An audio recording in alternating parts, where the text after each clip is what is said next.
Hi guys, welcome to Stock Brains. My name is Ayush और आज हम लोग बात करने वाले हैं noise traders and the law of one price chapter के बारे में।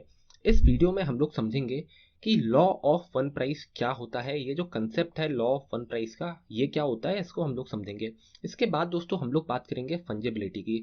फाइनेंशियल मार्केट्स में फंजिबिलिटी क्या होती है इसको हम लोग समझेंगे, और इन जनरल जो फंजिबिलिटी टर्म है उसका क्या मतलब है इसको भी हम लोग समझेंगे। इसके बाद दोस्तों हम लोग बात करेंगे आर्बिट्रेज की। ये आर्बिट्रेज क्या होता है, कैसे किया जाता है, जो ट्रेडर्स हैं इस आर्बिट्रेज को कैसे परफॉर्म करते हैं, मैं उसके बारे में आपको एक ब्रीफ इंट्रोडक्शन दूंगा। इसके बाद दोस्तों हम लोग बात करेंगे नॉइस और इन्फॉर्मेशन के डिफरेंस के बारे में। जो इन्फॉर्मेशन है, जो नॉइज है, उन दोनों के बीच का फ़र्क क्या है, इसके बारे में आपको सही में बहुत अच्छे तरीके से पता होना चाहिए, क्योंकि बहुत सारे लोग नॉइज को इन्फॉर्मेशन समझ लेते हैं और इन्फॉर्मेशन को नॉइज। तो जो डिफरेंशिएशन है इन दोनों के बीच में आपको करना आना चाहिए। इसके बाद दोस्तों हम लोग बात करेंगे नॉइस ट्रेडर्स के बारे में। ये नॉइस ट्रेडर्स कौन होते हैं इसको हम लोग समझेंगे। सबसे पहले हम लोग बात करते हैं लॉ ऑफ वन प्राइस के बारे में। तो जो लॉ ऑफ वन प्राइस है ना, वो यही बोलता है कि अगर भैया दो आइडेंटिकल कमोडिटीज है ना, आइडेंटिकल मतलब सेम या सिमिलर, अगर कोई सेम या सिमिलर कमोडिटीज है तो जो उनका प्राइस है ना वो सेम होना चाहिए ऑल द टाइम। इसका मैं आपको बहुत ही सिंपल सा एग्जांपल देता हूँ। अब यहाँ पे दो एप्पल्स हैं दोस्तों। अगर एप्पल वन 30 रुपीज़ का है तो जाहिर सी बात है एप्पल टू भी 30 रुपीज़ का होगा। अगर मैं आपको एप्पल वन 40 रुपीज़ में बेचूँ और एप्पल टू 30 रुपीज़ में बेचूँ, तो जाहिर सी बात है आप एप्पल टू खरीदना चाहोगे, क्योंकि दोनों एप्पल सिमिलर हैं। अगर दोनों एप्पल सिमिलर हैं तो दोनों का प्राइस भी सिमिलर होना चाहिए, राइट। तो ये कहता है हमारा लॉ ऑफ वन प्राइस। अब ये लॉ ऑफ वन प्राइस सिर्फ एप्पल्स में ही अप्लाई नहीं होता, ये घरों में भी अप्लाई होता है। अगर आप फ्लैट खरीदना चाह रहे हो मान लो, और दोनों फ्लैट्स 2 BHK के हैं और सेम बिल्डिंग में है, सेम कमरे वगैरह हैं, सेम जो डिस्टेंस है वो है, तो जाहिर सी बात है उनका जो प्राइस है वो भी सेम होगा, उसमें कोई भी डिफरेंस नहीं होगा। तो जो लॉ ऑफ वन प्राइस है ना, वो दोस्तों उन चीज़ों पे अप्लाई होता है जो कि आइडेंटिकल होती हैं। आई होप आपको ये लॉ ऑफ वन प्राइस समझ में आया होगा, बहुत ही सिंपल सा कंसेप्ट है ये। अब हम लोग ये समझते हैं कि फंजिबिलिटी क्या होती है। अब कुछ लोगों ने फंजिबिलिटी टर्म को ही पहली बार सुना होगा, तो मैं इसको बहुत ही सिंप्लीफाई करके आपको समझाने की कोशिश करूंगा। तो सबसे पहले हम लोग ये समझते हैं कि फंजिबिलिटी जो टर्म है वो इन जनरल क्या होती है, उसका मतलब क्या होता है। तो फंजिबिलिटी दोस्तों एक ऐसा कैरेक्टरिस्टिक है, ऐसा गुण है किसी भी गुड का या कमोडिटी का, जहाँ पे हर इंडिविजुअल यूनिट जो है ना वो इंटरचेंजेबल है, मतलब आपस में बदला जा सकता है, और वो इनडिस्टिंग्विशेबल है, मतलब उनमें कोई भी डिफरेंस नहीं है अगर आप दो इंडिविजुअल यूनिट्स को आपस में कंपेयर करो तो ये जो क्वालिटी है, इसी क्वालिटी को फंजिबिलिटी बोला जाता है। अब दोस्तों यहाँ पे अगर मैं इस एप्पल का ही एग्जांपल लूँ दोबारा, तो मान लीजिए कि ये जो एप्पल वन है ना ये आपके पास है, और जो एप्पल टू है वो मेरे पास है। तो अगर हम लोग एप्पल को आपस में एक्सचेंज करते हैं तो ना आपको कोई नुकसान होगा ना मुझे कोई नुकसान होगा, ना मुझे कोई फायदा होगा ना आपको कोई फायदा होगा। क्यों? क्योंकि जो एप्पल की वैल्यू है वो तो सेम ही है, राइट। अब मैं यहाँ पे एक कार को एक बाइक के साथ तो एक्सचेंज कर नहीं रहा हूँ, मैं यहाँ पे दो ऐसी कमोडिटीज या ऐसे गुड्स को एक्सचेंज कर रहा हूँ जो कि सिमिलर है कैरेक्टरिस्टिक्स में, और जिनमें कोई भी डिफरेंशिएशन कर पाना मुश्किल है, राइट। तो यहाँ पे दोस्तों दोनों एप्पल की वैल्यूज अगर सिमिलर है तो इसको मैं इजीली एक्सचेंज कर सकता हूँ, राइट। तो इंटरचेंजेबिलिटी आ गई।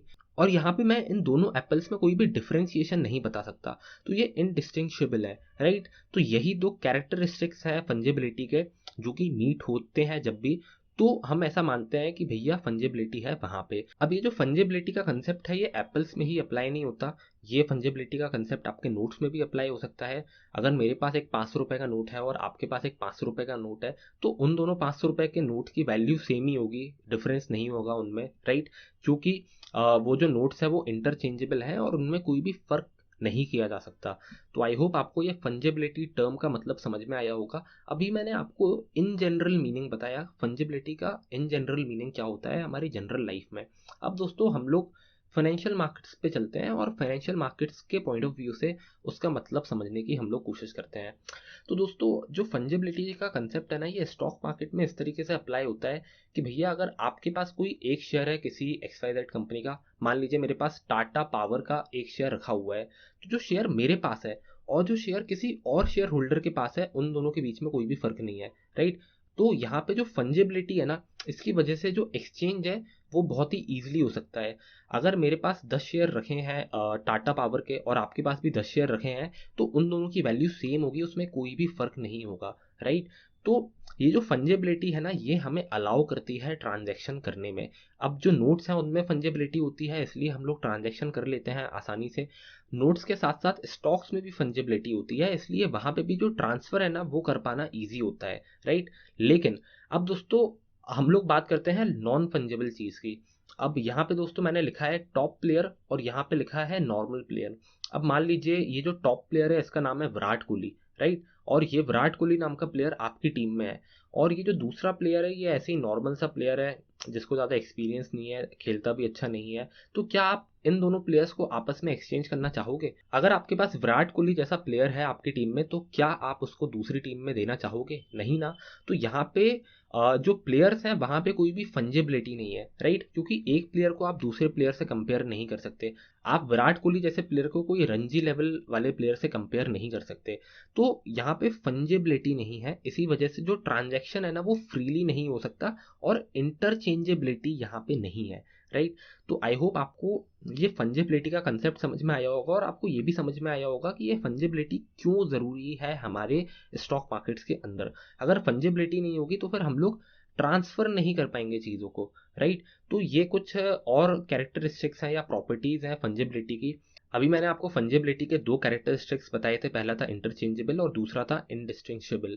अब यहाँ पे दोस्तों जो फंजेबिलिटी है उसकी दूसरी प्रॉपर्टीज भी होती हैं, लाइक सब्स्टिट्यूटेबल होता है, इक्विवेलेंट होता है, यूनिफॉर्म होता है। ये कुछ और प्रॉपर्टीज हैं फंजेबिलिटी की। आई होप आपको ये फंजेबिलिटी का कंसेप्ट समझ में आया होगा। अब दोस्तों ये फंजेबिलिटी का कंसेप्ट समझना इसलिए इतना ज़रूरी था क्योंकि ये आर्बिट्रेज में बहुत ज़्यादा यूज आता है। अब दोस्तों ये आर्बिट्रेज क्या होता है इसको हम लोग समझने की कोशिश करते हैं। तो आर्बिट्रेज में दोस्तों क्या होता है कि एक ट्रेडर या एक आर्बिट्रेजर साइमल्टेनियसली एक स्टॉक को एक मार्केट में बाय करता है और दूसरे मार्केट में सेल करता है। तो यहाँ पे मार्केट डिफरेंट होता है, लेकिन जो कमोडिटी है या सिक्योरिटी है या जो करेंसी है वो सेम होती है। तो सेम करेंसी को किसी एक मार्केट में बाय किया जाएगा, दूसरे मार्केट में सेल किया जाएगा। और ऐसा इसलिए किया जाता है क्योंकि जो दो मार्केट्स के बीच में जो डिफरेंट प्राइसिंग होती है ना उसका फायदा उठाया जा सके और जो भी स्प्रेड है उससे प्रॉफिट कमाया जा सके। तो आर्बिट्रेज में दोस्तों रिस्क लेस प्रॉफिट कमाने की कोशिश करी जाती है by taking advantage of miss pricing which is available in the different markets. अभी हो सकता है आपको ये आर्बिट्रेज का कंसेप्ट इतना अच्छे से समझ में ना आया हो क्योंकि जो डेफिनेशन है वो थोड़ी सी टेक्निकल है। तो मैं इसको सिंपल लैंग्वेज में आपको समझाने की कोशिश करता हूँ। अब दोस्तों इस डायग्राम में मैं बस आपको एक ही चीज़ हाईलाइट करना चाहता हूँ, वो चीज़ ये है कि एक आर्बिट्रेजर है ना मल्टीपल एक्सचेंजेस में डील करता है जब भी वो कोई आर्बिट्रेज ट्रांजैक्शन करता है। तो एक एक्सचेंज में वो किसी स्टॉक को बाय करेगा और दूसरे एक्सचेंज में वही सेम स्टॉक को वो सेल करेगा। जहाँ पे स्टॉक सस्ता होगा वहाँ पे बाय करेगा, जहाँ पे स्टॉक महंगा होगा वहाँ पे सेल करेगा। और जो भी डिफरेंस होगा ना वो प्रॉफिट होगा ट्रेडर का। तो यहाँ पे जो एक ट्रेडर है या एक आर्बिट्रेजर है वो दो एक्सचेंजेस के साथ ट्रांजैक्शन कर रहा है, दो अलग अलग मार्केट्स में वो ट्रांजैक्शन कर रहा है। अब ये दो एक्सचेंज सेम कंट्री में भी हो सकते हैं और डिफरेंट कंट्रीज में भी हो सकते हैं।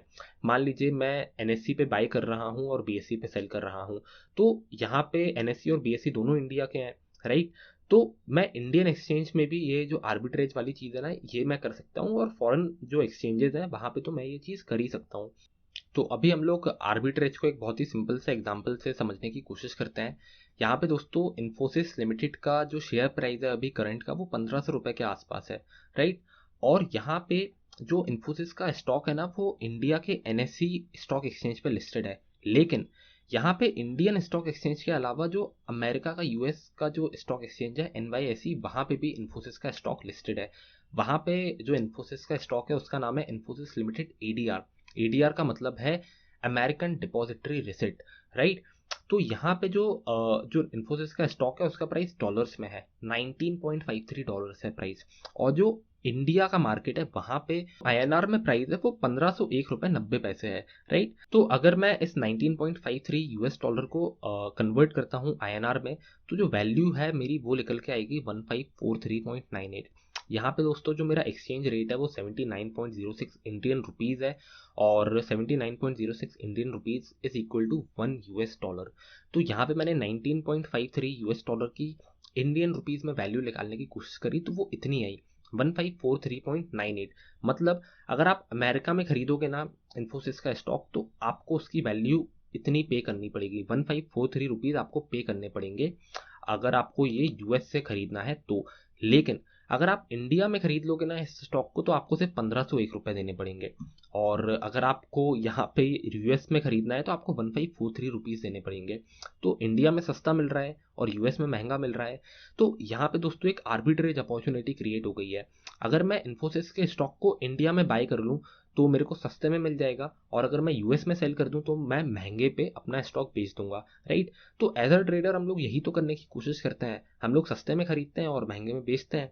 तो यहाँ पे मैं एज अ आर्बिट्रेजर दोनों चीज़ें साथ में कर रहा हूँ। मैं यहाँ पे सस्ते में खरीद रहा हूँ इंडिया के मार्केट में, और यूएस के मार्केट में मैं महंगे में बेच रहा हूँ।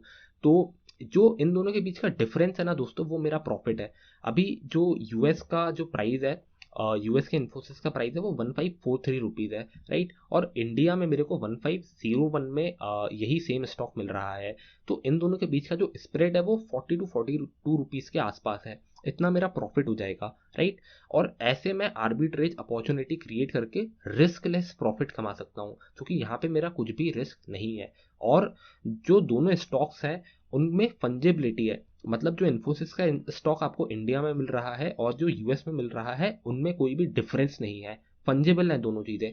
इसी वजह से ये जो ट्रांजैक्शन है कर पाना पॉसिबल है, राइट। तो आई होप आपको ये प्रैक्टिकल एग्जांपल से समझ में आया होगा कि कैसे आर्बिट्रेज किया जा सकता है लाइफ मार्केट्स के अंदर। अब दोस्तों हम लोग चलते हैं अपने अगले टॉपिक के ऊपर। अब दोस्तों हम लोग बात करते हैं नॉइस ट्रेडर्स के बारे में। ये नॉइस ट्रेडर्स होते कौन है? नॉइस ट्रेडर्स बेसिकली दोस्तों ऐसे लोग होते हैं जो कि स्टॉक को बाय करने का या सेल करने का जो डिसीजन है ना, वो ऐसे फैक्टर्स के ऊपर लेते हैं जो कि उन्हें लगता है कि सही है, लेकिन इन रियलिटी वो सही नहीं होते फैक्टर्स जिसके आधार पे नॉइस ट्रेडर्स स्टॉक को बाय या सेल करने का डिसीजन लेते हैं। मान लीजिए अगर मैं एक ट्रेडर हूँ और मैं कॉइन टॉस करके स्टॉक में बाय और सेल करने की पोजीशन बनाता हूँ। मान लीजिए अगर हेड आया तो मैं टीसीएस के स्टॉक को बाय कर लूंगा, और अगर टेल आया तो मैं टीसीएस के स्टॉक को सेल कर दूंगा।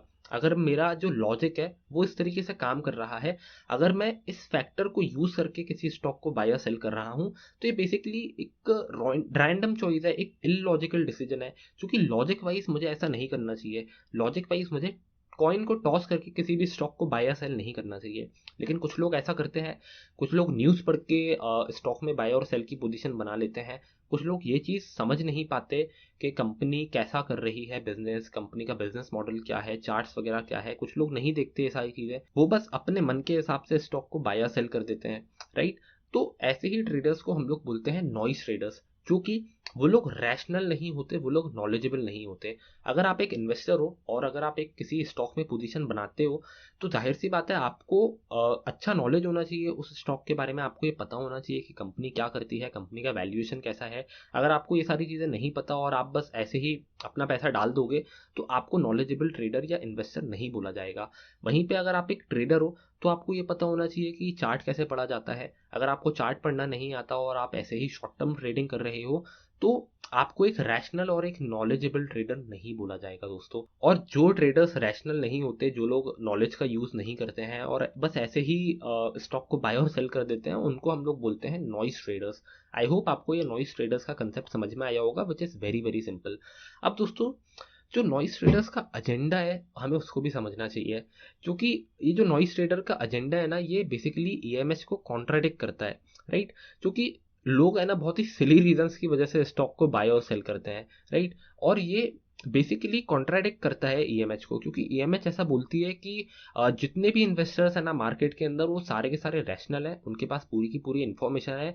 जो भी पब्लिक में इन्फॉर्मेशन अवेलेबल है उसको सही तरीके से इंटरप्रेट करना जानते हैं इन्वेस्टर्स या ट्रेडर्स, और उसके आधार पे वो लोग अपने ट्रेड लेते हैं। लेकिन रियल लाइफ में ऐसा नहीं होता। रियल लाइफ में स्टॉक्स को बाय और सेल करते समय जो इन्वेस्टर्स हैं या ट्रेडर्स हैं, वो कभी कभी लॉजिक यूज़ नहीं करते और ऐसे ही बस स्टॉक को बाय और सेल कर देते हैं। तो ये बेसिकली कॉन्ट्राडिक्ट कर रहा है ईएमएच को, राइट। लेकिन ये इनफ नहीं है ये शो करने के लिए कि ईएमएच ट्रबल में है। अगर आपको ये शो करना है कि ईएमएच ट्रबल में है, तो दो कंडीशंस मीट होनी चाहिए। पहली कंडीशन ये है कि जो नॉइस ट्रेडर का बिहेवियर है ना, वो सिस्टमैटिक होना चाहिए। और दूसरी कंडीशन ये है कि noise trader need to survive for a long period of time. मतलब अगर नॉइस ट्रेडर लंबे समय तक सर्वाइव नहीं कर पाएगा तो वो मार्केट को क्विट कर देगा, और अगर वो मार्केट को क्विट कर देगा तो फिर ऐसे ही इन्वेस्टर्स बचेंगे जो कि रैशनल है। और अगर सिर्फ और सिर्फ रैशनल ट्रेडर ही बचेंगे तो फिर जो ईएमएच की जो थ्योरी है वो सही प्रूव हो जाएगी। और पहली कंडीशन ये बोलती है कि जो नॉइस ट्रेडर का बिहेवियर है ना वो सिस्टमैटिक होना चाहिए, राइट। अब दोस्तों ये जो दो कंडीशंस मैंने आपके सामने यहाँ पे रखी हैं, इसको दोस्तों हम लोग बोलते हैं नॉइस ट्रेडर्स एजेंडा। अब दोस्तों हम लोग ये समझते हैं कि जो नॉइस ट्रेडर्स है ना वो कैसे चैलेंज करते हैं ईएमएच को। एक रीजन तो मैंने आपको बता दिया कि भैया जो स्टॉक्स हैं उसको बहुत ही सिली रीजंस की वजह से बाय कर लेते हैं लोग। इसी वजह से जो ईएमएच है उसको कॉन्ट्राडिक्ट किया जा रहा है नॉइस ट्रेडर्स के द्वारा। लेकिन इतना काफ़ी नहीं है, तो हमें कुछ और आर्ग्यूमेंट्स को भी समझना पड़ेगा जिसकी वजह से जो नॉइस ट्रेडर्स है ना वो चैलेंज करते हैं ईएमएच को। अब यहाँ पे दोस्तों दो बहुत ही फेमस इकोनॉमिस्ट हैं, मिल्टन फ्रीडमैन और फिशर ब्लैक करके। वो लोग ऐसा बोलते हैं कि अगर आप नॉइस ट्रेडर्स को एक फाइनेंशियल मॉडल में डाल दोगे या जो भी इकोनॉमिक्स के मॉडल है उनमें आप अगर डाल दोगे ना, तो वो बेसिकली फाइनेंशियल मार्केट्स की एफिशिएंसी को ही चैलेंज कर देंगे। क्योंकि जो नॉइस ट्रेडर्स हैं वो लोग रैशनल नहीं होते, नॉलेजेबल नहीं होते, और वो लोग बस ऐसे ही मार्केट में एक्ट करते हैं without using good source of information. तो इसी वजह से ऐसा बोला जाता है कि मार्केट जो है ना वो इनएफिशिएंट है क्योंकि नॉइस ट्रेडर्स की एग्जिस्टेंस है।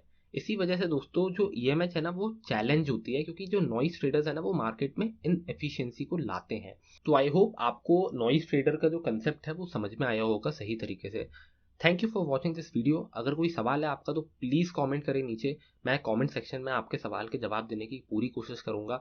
अगर आपका कोई और सवाल है जो कि आप पर्सनली पूछना चाहते हो तो आप इंस्टाग्राम पे पूछ सकते हो, आप मेल करके भी पूछ सकते हो पर्सनली कोई सवाल। अगर आपने हमारे यूट्यूब चैनल स्टॉक ब्रेन्स को अभी तक फॉलो नहीं किया है तो प्लीज़ फॉलो करें हमारे स्टॉक ब्रेन्स यूट्यूब चैनल को। वीडियो अच्छा लगा हो तो लाइक ज़रूर कीजिएगा। और कुछ लोग मुझसे सवाल पूछते हैं ये क्वेश्चन बैंक्स को लेके और सीएमटी लेवल 1 की बुक को लेके। वो सारे अगर आपके क्वेश्चंस हैं तो प्लीज़ आप कांटेक्ट करें मेरी टीम को इस नंबर पे व्हाट्सएप पे। अगर आप कांटेक्ट करेंगे तो they will help you in getting the books and question banks and all other things. Thank you for watching this video. I will see you in the next video.